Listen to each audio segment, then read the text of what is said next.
Bonsoir, je suis l'élève Kassabangalou de la 3e littéraire, élève de M. Placide Simanga. Et je viens afin de faire mon exposé sur l'esthétique. Et mon exposé est basé sur un chapitre qui parle sur l'esthétique corporelle. Alors, dans l'esthétique corporelle, on définit l'esthétique corporelle comme une manière qu'une personne a afin de prendre soin de son corps.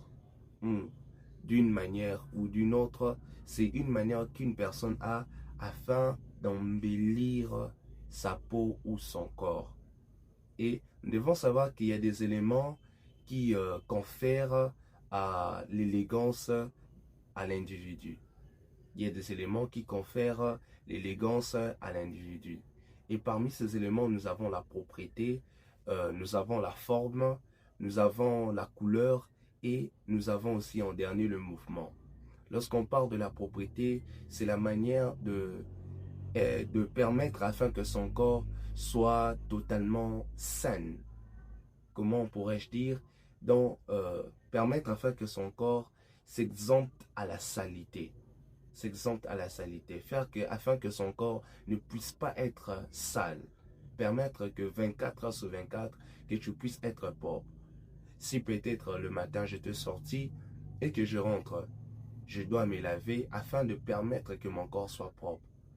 Avant de dormir, je me lave encore afin de permettre que le corps soit propre.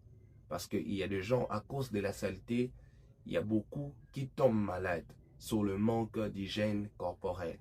L'hygiène corporelle est très important. Mettre son corps dans la propriété est très important. Il n'est pas simplement demandé de veiller sur les habits, mais de veiller aussi sur le corps. Et deuxièmement, c'est sur le point de la forme. Lorsqu'on parle sur la forme, on a l'idée déjà qu'on parle sur la taille. On parle sur la taille d'une personne. Par exemple, j'entre dans un magasin et je trouve une chemise qui est vraiment très grosse. Et lorsque je me regarde, je suis mince. Je ne peux pas payer cette chemise. Pourquoi? Parce que ma taille est vraiment pas concordée avec la taille de la chemise. Alors, je vais chercher une chemise qui est à ma taille. Lorsqu'on parle sur le point de la forme, c'est porter des vêtements qui est à notre taille. Porter des vêtements qui a la masse que nous avons, qui a la taille que nous avons. Et troisièmement, nous avons la couleur. Comment classer les couleurs? Lorsque tu portes l'habit noir, il faut porter avec l'habit blanc. Lorsque tu portes l'habit noir, porte avec l'habit noir. Lorsque tu portes l'habit blanc, tu mets un habit tu mets des habits qui vont permettre afin d'avoir une certaine équilibre. Lorsque tu classes cela, tu sens que même toi-même, tu as quand même un sens. Quand même un sens. Je porte une chemise blanche, je mets je mets un gilet sur moi, un gilet bleu et puis un pantalon. Donc, je fais tout afin d'avoir une certaine sens. Et il y a aussi le mouvement. Lorsqu'on parle sur le point du mouvement, on fait allusion à la démarche. Il y a d'autres personnes, lorsqu'ils marchent, on comprend que c'est un voyou. Il y a d'autres personnes, lorsqu'ils marchent, on sent la maturité. Il y a des gens, lorsqu'ils marchent, ils attirent l'attention des gens qui lui entourent.